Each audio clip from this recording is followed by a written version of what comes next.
यह समाचार बुलेटिन भारत सरकार द्वारा जारी 14 से 20 अगस्त रोजगार समाचार पत्र द्वारा बनाया गया है। इसमें पूरे वीक का महत्वपूर्ण करंट अफेयर शामिल किया गया है। कोई भी परीक्षा की दृष्टि से बहुत ही महत्वपूर्ण है। राष्ट्रीय समाचार सारांश। संसद ने अनेक विधेयक पारित किए। संसद ने अंतर्देशीय पोत विधेयक 2021 को पारित कर दिया है। यह विधेयक 1916 के अंतर्देशीय पोत कानून की जगह लेगा। इसमें देश में अंतर्देशीय पोत नौवहन के लिए समान नियामक ढांचे का प्रावधान किया गया है। नारियल विकास बोर्ड संशोधन विधेयक 2021 को भी संसद के दोनों सदनों की मंजूरी मिल गई है। इससे देश के तटीय राज्यों और संघ शासित प्रदेशों में नारियल ढांचा उद्योग के विकास को बढ़ावा मिलेगा और विधेयक में नारियल विकास बोर्ड के प्रबंधन और प्रशासन में सुधार के लिए उसके सांगठनिक ढांचे में बदलाव किया गया है। इसके अलावा भारतीय विमानपत्तक आर्थिक नियामक प्राधिकरण संशोधन विधेयक 2021 को भी संसद ने मंजूरी दे दी। इस विधेयक में प्रमुख हवाई अड्डे की परिभाषा में संशोधित किया गया है। इसके अनुसार केंद्र सरकार के कई हवाई अड्डों का एक समूह बना सकती है। इस समूह में यात्रियों की सालाना आवाजाही 35 लाख या इससे ज़्यादा होने की स्थिति में इसके प्रमुख हवाई अड्डे के तौर पर अधिसूचित किया जा सकता है। अनिवार्य रक्षा सेवा विधेयक 2021 को भी संसद की मंजूरी मिल गई है। इसमें केंद्र सरकार को अनिवार्य रक्षा सेवाओं से संबंधित इकाइयों में हड़ताल, तालाबंदी और छंटनी प्रतिबंधित करने की इजाज़त दी गई। संसद के दोनों सदनों ने राष्ट्रीय राजधानी क्षेत्र और आसपास के इलाकों में वायु गुणवत्ता प्रबंधन के लिए आलोक विधेयक 2021 को भी पारित कर दिया गया है। इसमें राष्ट्रीय राजधानी क्षेत्र और आसपास के इलाकों में वायु गुणवत्ता से संबंधित समस्याओं की पहचान और समाधान के लिए आयोग ने गठन की व्यवस्था की है। यह आयोग इस काम में तालमेल और वायु गुणवत्ता से संबंधित शोध के लिए भी काम करेगा। संसद ने दिवाला और शोधन अक्षमता सहित संशोधन विधेयक 2021 पर भी अपनी मुहर लगा दी। इसमें सूक्ष्म, लघु और मझोले उद्यमियों की वैकल्पिक दिवाला समाधान प्रक्रिया की व्यवस्था की गई। इससे पूर्व निर्धारित दिवाला समाधान प्रक्रिया PIRP नाम दिया गया। अंतर्राष्ट्रीय समाचार सारांश। भारत ने शुरू किया सुरक्षा परिषद की अध्यक्षता का कार्यकाल। भारत ने अगस्त माह के लिए संयुक्त राष्ट्र सुरक्षा परिषद के अध्यक्ष का पदभार संभाल लिया। वह सुरक्षा परिषद के 10 अस्थायी सदस्यों में शामिल हैं और ये 2 साल के कार्यकाल के लिए जनवरी 2021 में UNSC में शामिल हो गया है। विदेश मंत्रालय ने एक बयान में कहा है, सुरक्षा परिषद के अध्यक्ष पर भारत पारदर्शिता, विश्वसनीयता, जवाबदेही और प्रभावशीलता के सिद्धांतों से निर्देशित होगा। वह अपनी अध्यक्षता के दौरान समुद्री सुरक्षा, शांति रक्षा और आतंकवाद से मुकाबले पर ध्यान केंद्रित करेगा। सिक्किम क्षेत्र के लिए भारतीय और चीनी सेनाओं के बीच हॉटलाइन स्थापित। उत्तर सिक्किम के कांगड़ा लौ में भारतीय सेना और तिब्बत स्वायत्त क्षेत्र के खंबा जोन में चीन की पीपल्स लिबरेशन आर्मी के बीच हॉटलाइन स्थापित की गई। इससे सीमा पर विश्वास की भावना, सौहार्दपूर्ण संबंधों की मजबूती मिलेगी। रक्षा मंत्रालय के अनुसार दोनों देशों के सशस्त्र बलों के बीच स्थानीय कमांडर स्तर पर संचार के लिए सुस्थापित तंत्र मौजूद है। विभिन्न सेक्टरों में हॉटलाइन से संचार को मजबूत बनाने और अमन और शांति बरकरार रखने में मदद मिलेगी।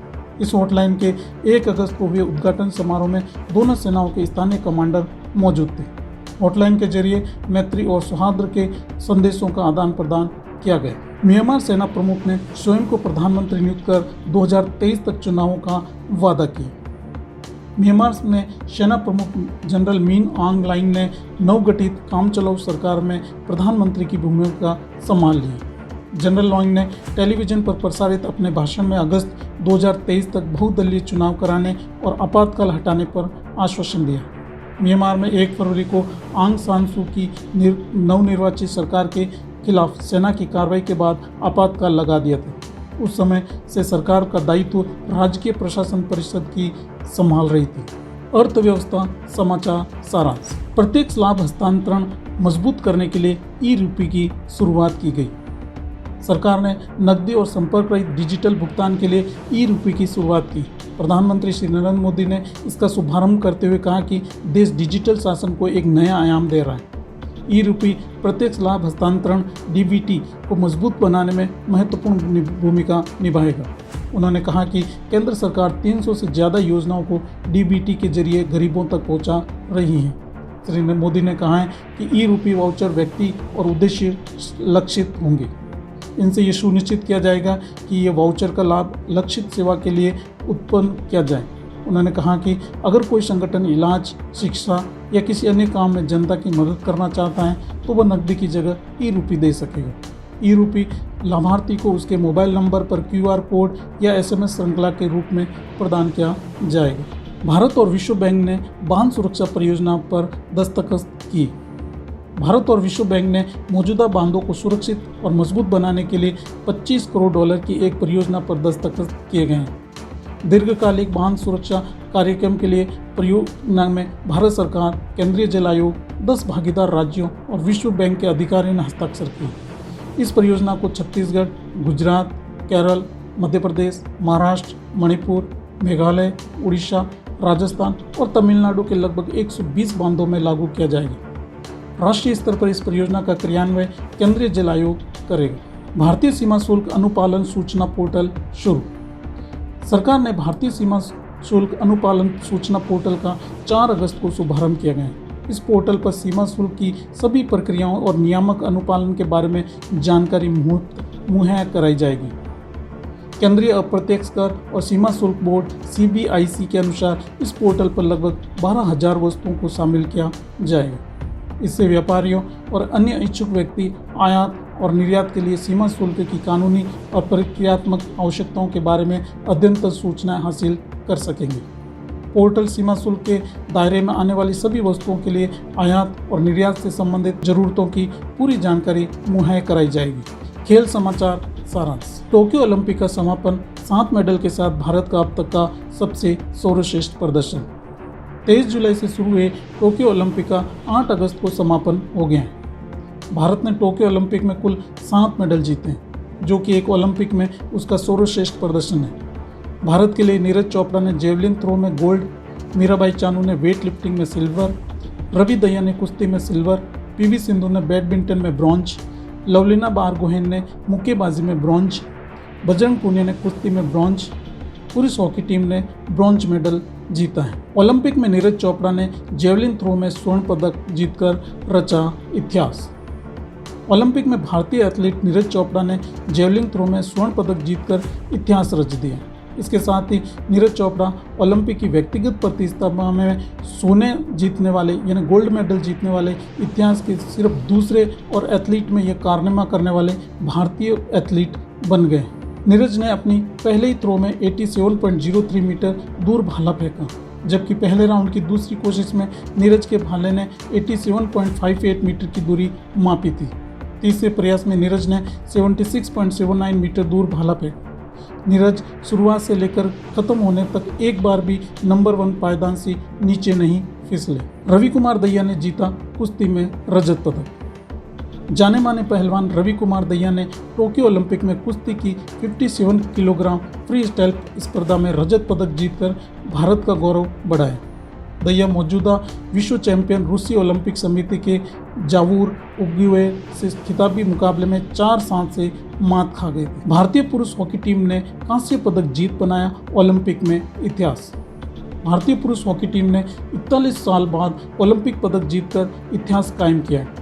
उसने कांस्य पदक के लिए खेले गए मैच में जर्मनी को 5-4 से शिकस्त दी। जर्मनी ने शुरुआती दबाव बनाते हुए मैच के पहले क्वार्टर में 1-0 की बढ़त बना ली थी, लेकिन भारत दूसरे क्वार्टर में जबरदस्त वापसी करते हुए 5-3 से आगे निकल गए। तीसरा क्वार्टर में गोलों के लिहाज से सुस्त रहा, मगर जर्मनी ने भारत की बढ़त को घटाकर 5-4 करने में कामयाबी हासिल की। मैच में आखिरी 7 सेकंड बाकी रहते हुए भारत ने जर्मनी को पेनल्टी कॉर्नर थमा दिया, मगर गोलचीज रिजेज ने शानदार बचाव किया और इस तरह भारत ने मैच में सनसनीखेज दर्ज जीत कर ली। PV सिंधु ने टोक्यो ओलंपिक में भारत को दिलाया कांस्य पदक। PV सिंधु ने उम्मीदों की कसीटी पर खरा उतरते हुए चीन की ही जिंगाओ को पराजित करते हुए टोक्यो ओलंपिक में महिला बैडमिंटन का कांस्य पदक जीतकर नया मुकाम हासिल किया। वह ओलंपिक में 2 व्यक्तिगत पदक जीतने वाली भारत की पहली महिला और भारत का दूसरा एथलीट बन गई है। सिंधु लगातार 2 ओलंपिक में पदक जीतने वाली सिर्फ चौथी महिला एकल खिलाड़ी है। लवलीना बारगोहेन को मुक्केबाजी का कांस्य पदक। मुक्केबाज लवलीना बोरगोहेन ने टोक्यो ओलंपिक में महिला वेल्टर वेट यानी 64 से 69 किलोग्राम वर्ग में कांस्य पदक जीता है। वह तुर्की की मुक्केबाज बुसनाज सुरमेनेली से 0-5 से हार गई थी। लवलीना ओलंपिक पदक जीतने वाली भारत की दूसरी महिला मुक्केबाज बन गई है। उनसे पहले MC मैरी कॉम ने 2012 के लंदन ओलंपिक में ये कामयाबी हासिल की थी। बजरंग पूनिया को 65 किलोग्राम भार वर्ग की कुश्ती में मिला कांस्य पदक। भारतीय पहलवान बजरंग पूनिया 65 किलोग्राम भार वर्ग ने कजाकिस्तान के पहलवान नियाज़जेव दौलत को 8-0 से हराकर कांस्य पदक अपने नाम कर लिया है। बजरंग पूनिया की फ्री स्टाइल 65 किलोग्राम इवेंट में गोल्ड मेडल के दावेदार थे, लेकिन सेमीफाइनल में मिली हार के बाद बजरंग पूनिया को ब्रॉन्ज से ही संतोष करना पड़ा।